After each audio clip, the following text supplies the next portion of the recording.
दोस्तों ISI Dawood network को बहुत बड़ा झटका लगा है और उससे भी बड़ा झटका पाकिस्तान को लगा है अपने मित्र तुर्की से। जी हाँ दोस्तों, अगर आप देखें तो जो दाऊद नेटवर्क था उसमें जो सिंथेटिक ड्रग्स का लॉजिस्टिक हेड था, sort of drug king pin था, उसको अरेस्ट किया गया है। और इतना ही नहीं, तुर्की ने उसे इंडिया डिपोर्ट भी कर दिया है। यहाँ पे मीडिया में अटकलें लगाई जा रही थी कि इंडिया और तुर्की के बीच में डायरेक्ट एक्सट्रेडिशन की कुछ इस प्रकार की ट्रीटी नहीं है, जो है वो इस प्रकार के क्राइम्स को कवर नहीं करती है। तो क्या होगा, कैसे यहाँ पे एक्सट्रेडिशन होगा? तुर्की ने कहा वो सब कुछ नहीं, डायरेक्ट फ्लाइट ले लीजिए और इसको दिल्ली ले जाइए, कोई यूएई के द्वारा लेके जाने की आवश्यकता नहीं है। दोस्तों तुर्की के सुर बदल रहे हैं। आखिरकार इसके पीछे क्या कारण है, क्या यहाँ पर हुआ है, बहुत आवश्यक है उसको जरा हम जाने। आप देख सकते हैं न्यूज में बहुत ज्यादा कवर किया जा रहा है दाऊद इब्राहिम के सलीम डोला को, जो कि उसका ड्रग किंग पिन था, जैसा अमित शाह जी ने कहा, उसको अरेस्ट किया गया है और वापस भारत भेजा गया है। अमित शाह जी ने बोला है दुनिया में कोई भी जगह ड्रग किंग पिन्स के लिए अब सेफ नहीं है। Salim Dola Dawood close a drug lord deported to India, और भारत में आके ऑलरेडी इसको हैंडओवर भी कर दिया गया है एनसीबी और स्टेट पुलिस को। दोस्तों यहां पे अगर आप देखें तो एक सिस्टमेटिक तरीके से जो दाऊद गैंग था उसके ऊपर एक क्रैकडाउन हो रहा है और कई एक एक करके अरेस्ट किए जा रहे हैं। लेकिन इस बार जो अरेस्ट किया गया है, बड़ी इंटरेस्टिंग कहानी इसलिए हो रही है क्योंकि अर्डोगान के तुर्की ने इस अरेस्ट को फैसिलिटेट करवाया है। मत भूलिए तुर्की आईएसआई का स्ट्रेटेजिक हब है जहां पे पाकिस्तान विद इंप्यूनिटी ऑपरेट करता है। फिर इस बार क्या हो गया जो तुर्की को इस प्रकार का एक्शन लेना पड़ा है?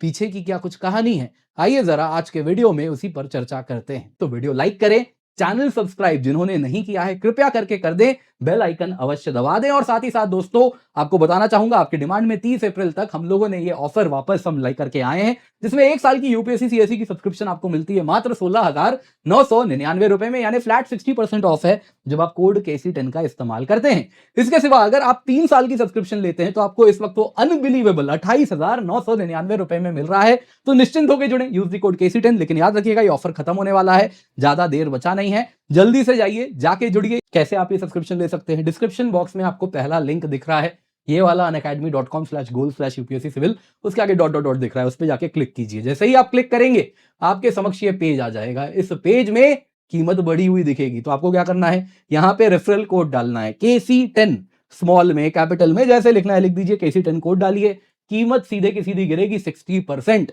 और दोस्तों आपको ये लिमिटेड पीरियड ऑफर है, 16,999 रुपए में 1 साल की सब्सक्रिप्शन मिलेगी, 3 साल की सब्सक्रिप्शन आपको मिलेगी 28,999 रुपए में। तो आप इसे बिल्कुल भी मिस नहीं कर सकते। जी हाँ, क्वालिटी कोर्स है, क्योंकि इस कोर्स से ही हमारा रैंक 1 आप देख सकते हैं इंग्लिश मीडियम में आया, रैंक 20 हिंदी मीडियम में आया है। तो ये विद्यार्थी जो हमारे हैं, इन्होंने इसी कोर्स के द्वारा जो हम पढ़ा रहे हैं उसी से ये एग्जाम क्लियर किया है, तो आप भी उसका हिस्सा बन सकते हैं। Make sure use the code KC10। बहुत सारे नए बैचेस आपके लिए हम लेकर के आए हैं, जो कि नए अभी स्टार्ट होने वाले हैं, जो कि आपका कंप्लीट कोर्स कवर कराएंगे।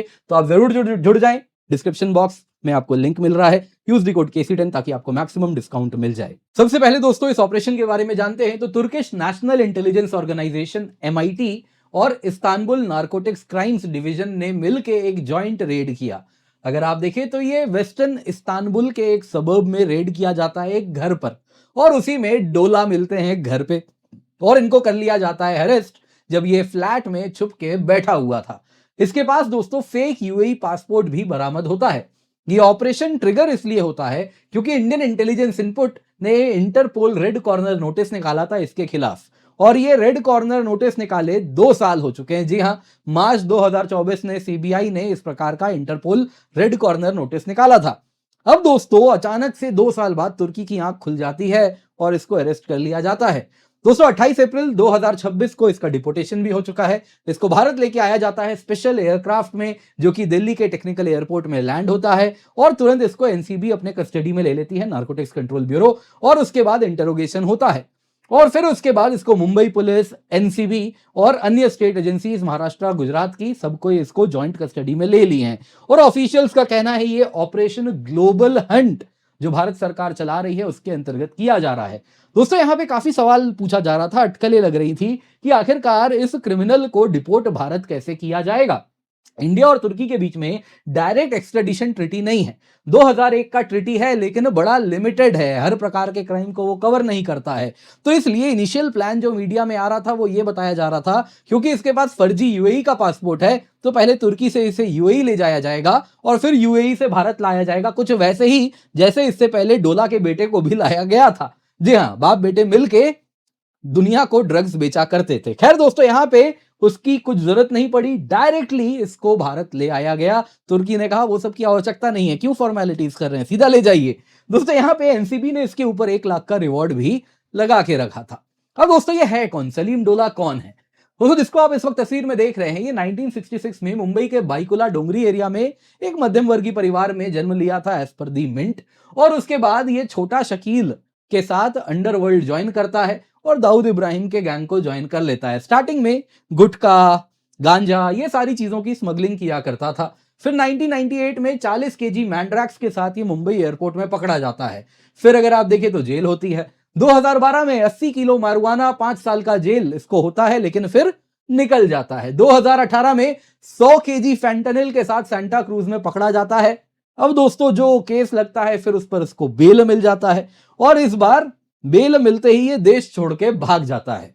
और उसके बाद दोस्तों, ये कहीं ना कहीं बाहर, भारत के बाहर रहना शुरू कर देता है। डी कंपनी में दोस्तों ये दाऊद इब्राहिम का बड़ा खास बताया जाता है। ये चीफ आर्किटेक्ट है, जो कि इंटरनेशनल नारकोटिक्स, जो पूरा का पूरा डी गैंग का है, उसको चलाया करता है। लॉजिस्टिक विंग का इंचार्ज था और इससे पहले सलीम मिर्ची नाम का एक आतंकी था, जो कि इसकी देखरेख करता था कि कैसे डी गैंग का इंटरनेशनल ड्रग्स कार्टेल चलाना है। अब दोस्तों, सलीम मिर्ची 2013 में लंदन में मारा जाता है, उसको हार्ट अटैक आ जाता है और उसके बाद यही इंचार्ज हो जाता है। अब दोस्तों, ये अगर आप देखें तो बड़ा इंपॉर्टेंट इसलिए है क्योंकि ये डी कंपनी का ऑपरेशनल ब्रेन है, जो कि उसका पूरा का पूरा ड्रग सिंडिकेट है। पोस्ट 2010 जो डी गैंग ने सिंथेटिक ड्रग्स को तेजी से आगे बढ़ाया है और उसमें कहा कि बड़ा हायर प्रॉफिट है, पकड़ता भी कम है कंपेयर टू हेरोइन, तो इस वजह से ये काफी जोर शोर से प्रॉफिट बढ़ाना शुरू कर देता है डी गैंग का। इससे पहले दोस्तों, जो कैनबिस और गुटखा वगैरह बेचा करते थे और अगर आप देखें तो अफगानिस्तान में होने वाला हेरोइन बेचा करते थे, उसके जगह वो अपने ही फैक्ट्री में इस प्रकार का केमिकल्स वगैरह से सिंथेटिक ड्रग्स बनाना शुरू कर देते हैं, जिसमें फेंटानिल होता है, एम्फेड्रोन होता है और इन सबको अलग अलग नाम से बेचा जाता है। जैसे एक नेम बटन होता है जिससे मार्केट में ये बेचा जाता है। और इसके लिए सिर्फ विदेशों में ही नहीं, भारत में भी, महाराष्ट्र में, गुजरात में कुछ इलाकों में ये लैब्स लगा के रखे थे। आपको याद होगा कुछ दिन पहले इस प्रकार के लैब्स के ऊपर रेड भी हुआ था। और इसके साथ वहां से पूरा सप्लाई चेन डी गैंग का यूएई, तुर्की और भारत के अन्य राज्यों तक जाता है, जिसमें मार्केटिंग भी होती है और दूर दूर तक बेचा भी जाता है। कहा जाता है ये 5,000 करोड़ रुपए का एम्पायर था और इससे जो प्रॉफिट्स होता था उसको लॉन्डर किया जाता था रियल एस्टेट के द्वारा, जो कि यूएई में अलग अलग फ्रंट्स के अंदर कंपनी बना के अलग अलग प्रॉपर्टी में पैसे निवेश किए जाते थे, जिससे ये काला धन सफेद भी होता था और वो काम इसका बेटा देखा करता था। अब दोस्तों, यहां पे इंडियन एजेंसीज का कहना है ये जो नार्को टेरर फाइनेंसिंग नेटवर्क है ये यही लोग चलाते थे। इससे जो प्रॉफिट होता था 40% आईएसआई उसको रख लेती थी टेरर ग्रुप्स के फंडिंग के लिए। और इस तरीके से दोस्तों, ये जब पकड़ा गया है तो पूरा नेटवर्क का भांडा फूटेगा। क्या लैब्स हैं, क्या रूट्स हैं, क्या हवाला नेटवर्क है और कौन कौन इसमें लिंक्ड है, उन सब का पोल खोल होने वाला है। अब दोस्तों, यहां पे डी गैंग को एक एक करके तोड़ा जा रहा है। अगर आप देखें तो 2014 के बाद से भारत में काफी सिस्टमेटिक ओवरसीज टारगेटिंग की जा रही है डी गैंग के सभी संदिग्ध आतंकियों की। इंटरपोल रेड कॉर्नर नोटिस निकाला जाता है और उसके बाद बाइलैटरल डील्स होते हैं अलग अलग देशों के साथ, इंटेलिजेंस शेयरिंग होती है और सबको अरेस्ट किया जा रहा है। यहां पे आप देख सकते हैं छोटा राजन 2015, फारूक टकला 2018, इजाज लकड़ावाला 2020 में बैंकॉक से पकड़ा जाता है, यूनुस अंसारी 2019 में ये काठमांडू से पकड़ा जाता है, फेक करेंसी नेटवर्क चलाता था। मुनाफ फलारी 2020 में केनिया से पकड़ाया जाता है, हवाला नेटवर्क चलाता है। ताहिर डोला इसी का बेटा जून 2025 में यूएई से चलाता है, जो कि लॉन्ड्रिंग करता है। इसका जो पिता होता है वो नेटवर्क संभालता है, जो पैसे आते हैं उसको कैसे यूएई में शेल कंपनीज के द्वारा लगाया जाए वो इसका बेटा पकड़ा किया करता था। फिर बेटा पकड़ाता है, फिर पिताजी को भी पकड़ लिया जाता है। उसके बाद सलीम मोहम्मद सोहेल शेख, ये दोस्तों दुबई से ही चलता था, फिर सलीम डोला अब पकड़ा गया है। तो इन शॉर्ट, डी नेटवर्क का कोई लॉजिस्टिक्स इंचार्ज है, कोई एक्सटॉर्शन रैकेट चलाता था, कोई फेक करेंसी, कोई हवाला, कोई नेटवर्क पूरा संभालता था। एक एक करके सबको यहां पे अरेस्ट किया जा रहा है। एडिशनल एक्शंस और हुए हैं। इकबाल मिर्ची जो कि डी क्राइम सिंडिकेट का पूरा इंटरनेशनल हब चल संभालता था, कैसे लॉजिस्टिक्स होगा ड्रग्स का, वो इकबाल मिर्ची उसका 2018 से 2021 में भारत और यूके में जो भी प्रॉपर्टी होते हैं उसको जब्त किया जाता है। रिपीटेड अरेस्ट हो रहा है ये मिड लेवल ऑपरेटिव्स का, जिस वजह से दोस्तों जो finance, logistics, man power network है उसको चोक किया जा रहा है। डोला का पकड़ा जाना दोस्तों ये बता रहा है कि ओवरसीज कमांड स्ट्रक्चर अब एक एक करके फ्रैक्चर हो रही है। हर एक को पकड़ने पे दूसरा एक लूज एंड मिल जा रहा है जिसके द्वारा पकड़ा जा रहा है। बाकी बचा कुचा काम जो पाकिस्तान से होता है उसके लिए अननोन गनमैन तो वहां अच्छा काम कर ही रहे हैं, आप जानते ही हैं। अब दोस्तों यहां पे तुर्की अरेस्ट इतना सिग्निफिकेंट क्यों है? देखिए दोस्तों, तुर्की आईएसआई का स्ट्रेटेजिक लॉजिस्टिक हब है। आईएसआई लिंक्ड ऑपरेशंस वहां से इंप्यूनिटी के साथ अंजाम दिए जाते हैं। डोला भी वहां रह रहा था इसी गलतफहमी में कि इस्तांबुल में है तो कुछ भी नहीं होगा, कोई उसे छू भी नहीं सकेगा। लेकिन दोस्तों यहां पे बेहद आवश्यक है, अगर आप देखें तो इसके बाद ये जब अरेस्ट होता है तो उसके बावजूद पाक आईएसआई नेटवर्क के सपोर्ट के बावजूद भी ये अरेस्ट हुआ है। तो यहां पे दिख रहा है कि तुर्की के भी हाथ एंड ऑफ द डे बंधे हुए हैं, वो चाह के भी कुछ नहीं कर सकता है।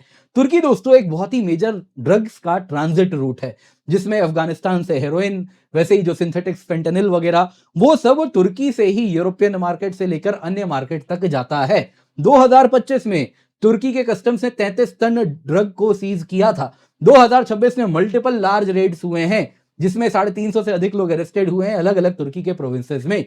अब तुर्की क्यों ऐसा एक्शन ले रहा है? कारण है ट्रंप का जो क्रैकडाउन हुआ है फेंटेनिल पे, उस वजह से तुर्की को नहीं चाहते हुए भी जब इंटरपोल रेड कॉर्नर नोटिस निकलता है ड्रग्स वगैरह पे तो एक्शन लेना पड़ रहा है। यहां पे दोस्तों कोऑपरेशन कैसे हुआ? तो इंडिया ने इंटरपोल रेड कॉर्नर नोटिस इस प्रकार से इशू किया था जिसके आधार पे तुर्किश इंटेलिजेंस एजेंसीज को फर्दर इंफॉर्मेशन दिया गया, जिसके आधार पे उन्होंने एक्शन लिया और इसको अरेस्ट करना पड़ा। हालांकि ये सब कहानी मीडिया में आ रही है, लेकिन मैं आपको एक इंपॉर्टेंट नोट दे रहा हूं जो कि आप स्वयं इंटरप्रेट कर सकते हैं।